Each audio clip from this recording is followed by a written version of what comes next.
Casey Kane trying to win his first NASCAR Nextel race.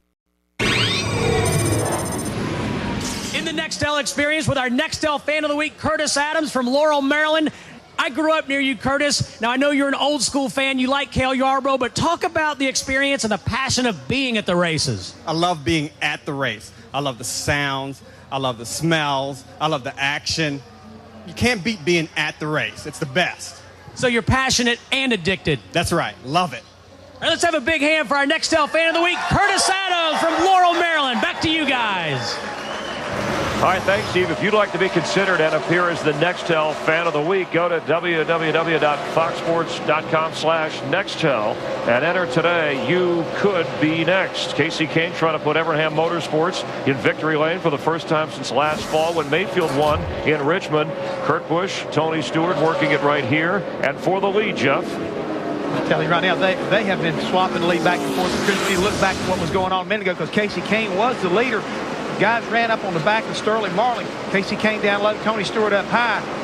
Tony kept the pressure on upstairs, and next thing you know, the door opened up, and he was able to get just out in front of Casey Kane, cuts low, gets by Kane for that position, but brings Kurt Busch right along with him up on the high side. Casey could not get by or hang on to that lead right there. He get kicked all the way back to third, but all of a sudden, here comes Kurt Busch. He gets up underneath Tony Stewart. And Kurt Busch takes the lead. Takes the lead away from him. Tony Stewart. Great racing so far. Trying to win his fourth Richmond race. Tony Stewart has led the most laps, but Kurt Busch, Mike, your leader right now. Maybe not for long. Tony's tried him high side, low side, and they're coming up on Mike Bliss, Scott Wimmer, and Dale Earnhardt Jr. So going to be a lot of lap traffic and plenty of choices for the three leaders of which way to go here. Well, definitely lap traffic is playing a huge factor, but Darrell, I definitely think they have that 20 car where it's a little better on the longer run now than they did earlier in the race. Yeah, it is a little bit, Larry, but that 9 car was way out there. He got boxed in twice, and that's what's cost him the lead. He's being really cautious with that race car. I'll give him credit for that, Casey Kane in the 9. When Kane was stuck on the bottom underneath Kurt Busch, his car looked very loose going into the corner, and he wasn't able to keep pace on the bottom. But now it's Mike Bliss, who's been trying to stay on the lead lap. Stewart edges ahead.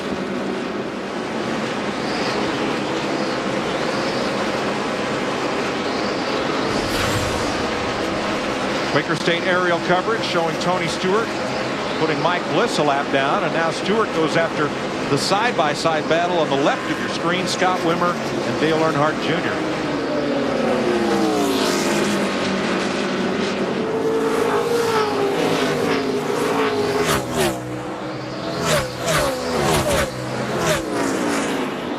Darrell, it can't be much fun to be the leader in this kind of situation with cars in front of you running double wide trying to stay on the lead lap. Well, that's the whole thing. And again, this is that kind of racetrack where you can run high and low. And because of that, you get 2 guys side by side. They can hold you up and it costs you a second a lap. That's what happened to Casey Kane. Now he's got to get back around these guys to get the lead back. 7th place. Jeff Burton, that nose damaged in a pit road scuffle with Jamie McMurray. He gets past Greg Biffle, moves up to 7th. Greg Biffle's not ready to just roll over, but as much as we thought as that damage on that right front fender was going to hurt that 31 car, so far it's not hurt if it don't appear. And Larry and Mike, you know, I'm noticing off, I don't know what direction that is over there. I guess that'd be the east.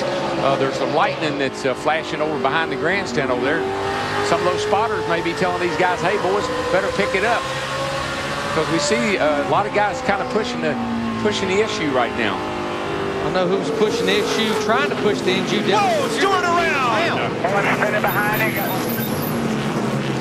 He gets away, and there is no other contact.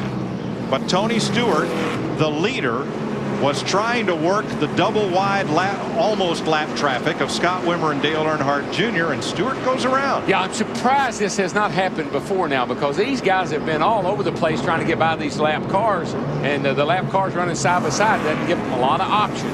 Somehow, someway, Dale Earnhardt Jr. in the Budweiser, the 8 car, stayed on the lead lap.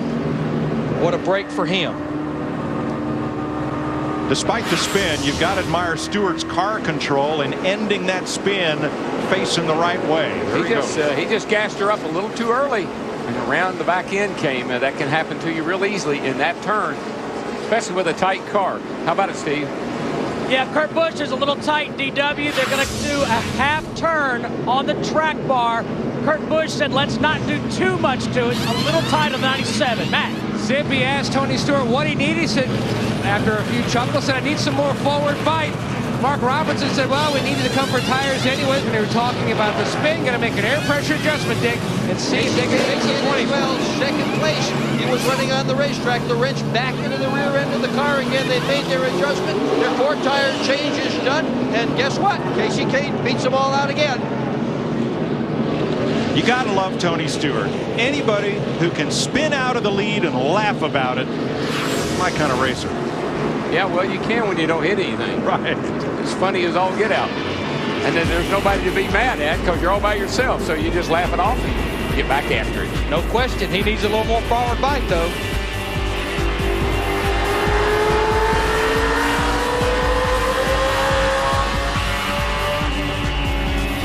Fifth caution of the night. It's for race leader Tony Stewart.